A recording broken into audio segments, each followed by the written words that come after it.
Yo, what's up? Welcome back teman-teman di Andre Kristen Channel, dan ini adalah segmen analisa pagi, segmen dimana kita akan mengulas untuk update news dan juga pergerakan dari market, khususnya market dari Bitcoin. Teman-teman, hari ini kita berada di tanggal 9 Juli 2024, kita akan mulai pembahasannya seperti biasa dari kalender ekonomi. Di perdagangan hari ini tidak terlalu banyak sentimen ya, paling yang perlu teman-teman perhatikan itu ada Fed Chairman Jerome Powell yang akan speech di jam 9 malam nanti, dan juga ada Treasury Secretary Janet Yellen atau Menteri Keuangan Amerika Serikat Janet Yellen akan speak juga di jam 9 malam nanti. Itu aja sih sentimen yang ada pada market di perdagangan hari ini. Nggak terlalu banyak, tapi sangat-sangat penting untuk kita perhatikan. Jadi waspada, menjelang malam hari akan ada volatilitas yang berpotensi terjadi pada Bitcoin. Kira-kira Jerome Powell akan memberikan testimoni apa nih di perdagangan malam nanti? Kita tunggu seperti apa refleksi daripada market ya setelah rilis data tersebut. Kemudian besok kita dapat beberapa data terkait dengan CPI dari China. Oke. Kita akan langsung lihat seperti apa berita-berita yang ada pada market. Tapi sebelumnya teman-teman, aku mau forward satu campaign dari toko kripto, yaitu ada launch drop berupa Manta ya. Event ini akan berlangsung dari 4 Juli sampai 18 Juli 2024. Masih ada kesempatan teman-teman. Jadi khusus untuk pengguna toko kripto semuanya yang memiliki akun toko kripto dan sudah menyelesaikan KYC, teman-teman bisa isi form yang sudah disertakan di sini. Kemudian teman-teman bisa melakukan atau mengikuti event ini dengan cara melakukan hold untuk token TKO kalian atau toko token ya. Minimal teman-teman harus hold sekitar 10 TKO. Nanti akan dikalkulasikan, akan diakumulasi jumlahnya sampai event ini berakhir teman-teman. Jadi teman-teman yang sudah punya TKO bisa langsung isi formnya, masukkan user ID kalian di sini. Ya, setelah teman-teman masukkan, teman-teman bisa untuk mulai hold TKO kalian, tapi TKO kalian tidak boleh di withdraw atau tidak boleh dijual selama periode event berlangsung. Nanti akan dikalkulasikan teman-teman dan akan didistribusikan hadiahnya tanggal 26 Juli 2024. Ya, ini hadiahnya bakalan berupa Manta atau token Manta yang akan langsung ditransfer ke rekening kalian. Minimum teman-teman akan mendapatkan hadiah Manta sekitar Rp5.000. Syarat dan ketentuannya berlaku. Teman-teman yang mau dapat atau yang mau ikutan airdropnya, silakan untuk langsung kunjungi link yang ada di kolom deskripsi video ini, atau yang mungkin mau daftar toko kripto bisa langsung cek di description video atau bisa pakai barcode di atas. Oke, next kita akan langsung lihat berita-berita yang ada pada market. Kemarin market ya di perdagangan beberapa hari terakhir itu likuidasi untuk yang pasang long di beberapa exchange itu mencapai rekor tertinggi. Kelihatan banget memang ketika Bitcoin mengalami crash, long squeeze itu rata-rata kena ya teman-teman. Ini yang paling tertinggi di tahun 2024 dan 2023. Jadi benar-benar banyak yang kena liquid di perdagangan kemarin. Memang karena kondisi market yang tidak memungkinkan untuk fase bullish terjadi, teman-teman. Jadi koreksi hal yang wajar ya. Dan menurut data dari short term SOPR terkait dengan indikator apakah saat ini kita mendekati fase bottom. Kalau kita melihat dari indikator ini, sebenarnya kita masih berpotensi mengarah ke level penurunan berikutnya. Ya, dan level-level saat ini sebenarnya adalah level-level krusial yang memang seringkali menjadi indikasi bahwa Bitcoin kemungkinan ada potensial bakalan bertahan di level-level sekian, ya, artinya di level harga saat ini, dan akan berpeluang untuk mengalami rebound, teman-teman. Jadi tetap harus waspada dengan kondisi seperti sekarang ini, karena pergerakan Bitcoin ini mendekati level rata-rata di poin 1. Mungkin teman-teman agak kurang lihat ya garis titik-titik di sini. Ini adalah level harga wajar pada Bitcoin, dan sekarang kita sudah berada di level di bawah level harga wajar tersebut. Jadi seringkali memang di level-level seperti ini ada rebound yang berpotensi terjadi. Meskipun tidak menutup kemungkinan adanya penurunan yang lebih rendah pada Bitcoin. Kemudian dari data yang lain, kita bisa lihat 4.623 Bitcoin masuk ke spot exchange ya dalam beberapa kali transaksi. Ini menimbulkan selling pressure yang terjadi pada market. Memang benar kalau kita lihat dari bulan Juli ini saja banyak sekali exchange, banyak sekali arus keluar ya dari Bitcoin yang artinya dari wallet pindah ke exchange dan itu menimbulkan kepanikan. Tentu saja ini didominasi oleh beberapa hedge fund dan juga ada governance kayak Jerman dan juga US yang kemarin ada memindahkan aset mereka beberapa ke exchange dan ini menimbulkan tekanan jual pada market ya teman-teman, bukan karena mereka jualan tapi karena efek yang ditimbulkan karena banyak orang yang terpancing ikut-ikutan melakukan penjualan karena sentimen negatif tersebut. Jadi begitu kondisinya. Kemudian ada Mt. Gox sekarang sudah mengajak Bitstamp dan juga beberapa kontributor lain untuk mendukung adanya distribusi.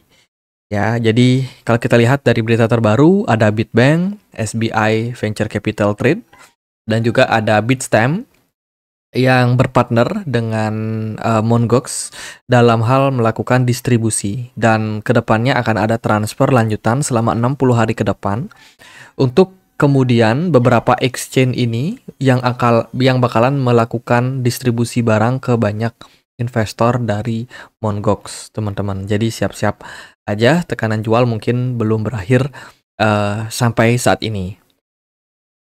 Jerman masih dalam posisi net sell.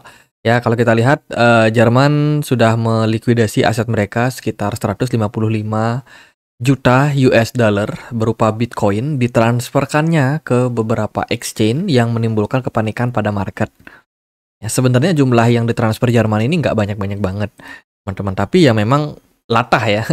Dari pasar sendiri udah latah nih, lihat kayak gini mereka ikutan jual. Dan kalau kita melihat memang sangat-sangat masif sih apa yang dilakukan oleh Jerman, itu terus melakukan distribusi berupa Bitcoin mereka ya dalam beberapa hari terakhir. Jadi ya ini bisa dibilang men-trigger banyak orang yang juga ikut-ikutan jual.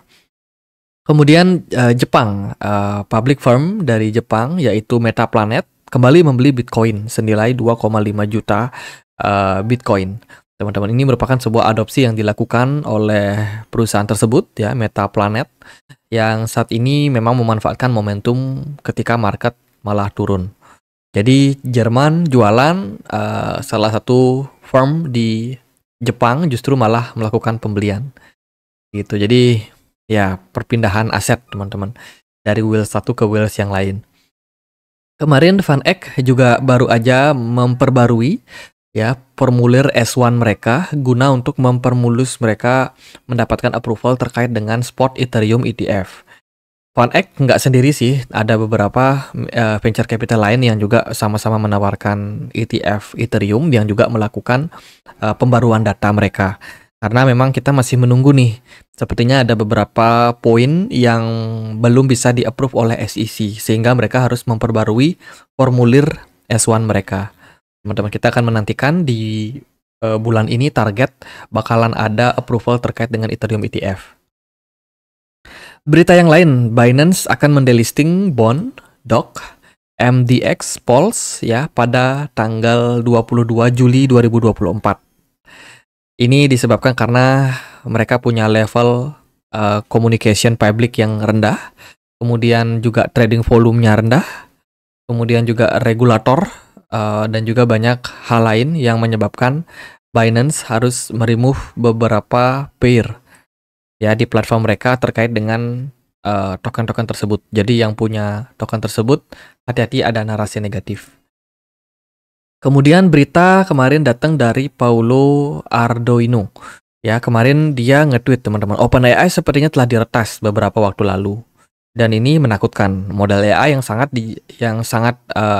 bagus ya, teman-teman, bisa dibilang produk AI nomor 1 saat ini ya dari OpenAI, ChatGPT itu sampai kena hack.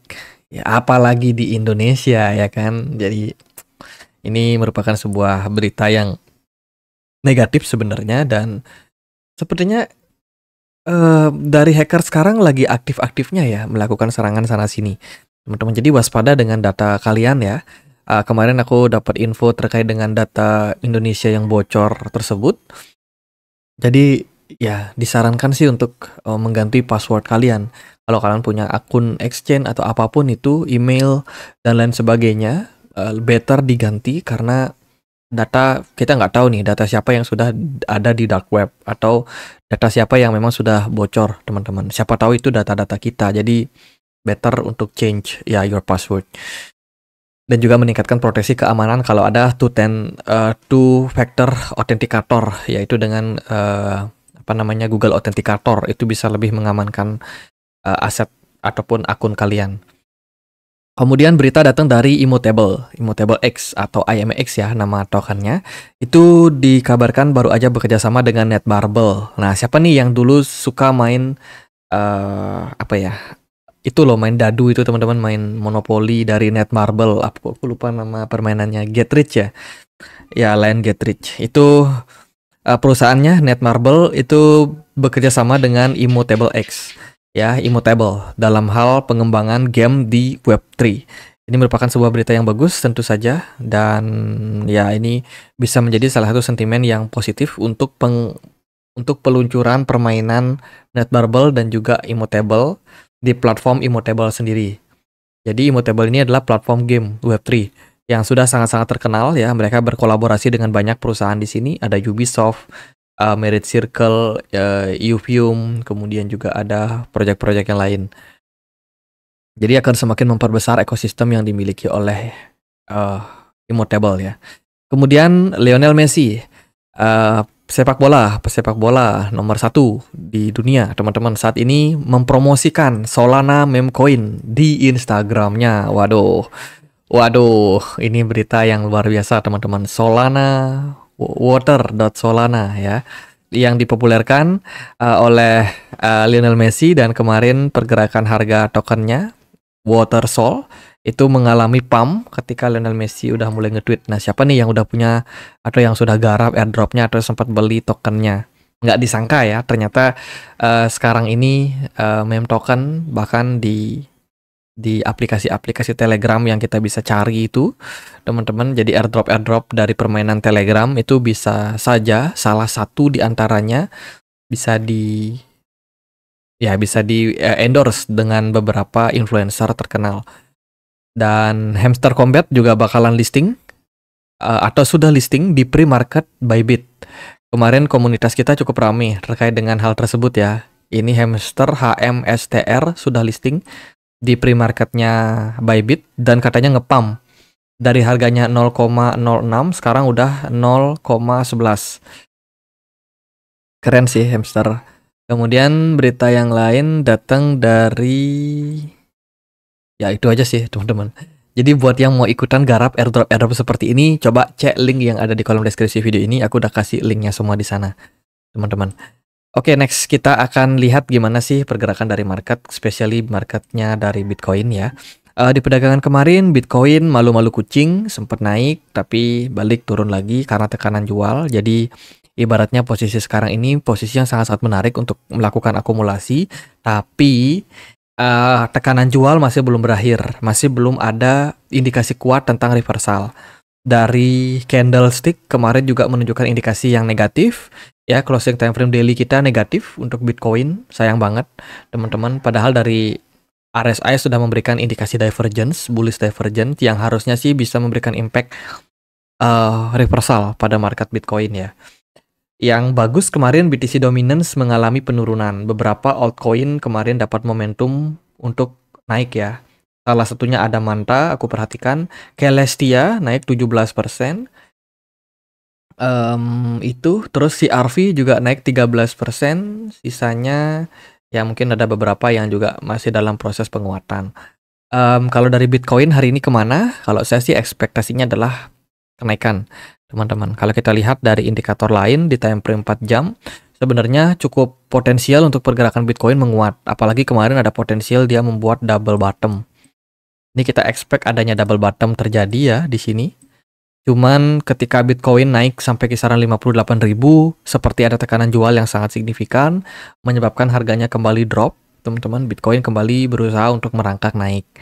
Jadi ini masih dalam proses perlawanan antara seller and buyers, dan potensial bergerak dalam posisi sideways dulu untuk Bitcoin, before nanti kita bisa expect akan adanya reversal, atau justru malah dia kembali down. teman-teman. Jadi akan ada potensial seperti itu. Bitcoin masih bakalan konsolidasi di range antara 57.000 sampai dengan 55 ribuan. Jadi bisa dipantau range tersebut. Ekspektasi yang lain adalah BTC Dominance semoga bisa turun lagi, teman-teman. Ini smart money masuk dan keluar ya pada BTC Dominance. Indeks dolar juga nggak terlalu signifikan kenaikannya, jadi momentum seperti ini sebenarnya cukup bagus sih untuk kripto yang sudah kena tekan kemarin, mengalami sedikit recover dulu, dapat nafas dulu, teman-teman. Ini udah mulai jenuh untuk turun ya. Oke, gitu aja sih paling buat update kali ini. Semoga videonya bisa bermanfaat. Jika teman-teman ada pertanyaan lain, ada koin lain buat dibahas, bisa banget tulis di kolom komentar channel YouTube ini. Kita juga ada komunitas diskusi. Ya, buat teman-teman yang mau belajar di market crypto atau mungkin yang mau sharing airdrop, bisa join langsung. Semua linknya aku sertakan di deskripsi video ini. Gitu aja, akhir kata saya Andre, makasih.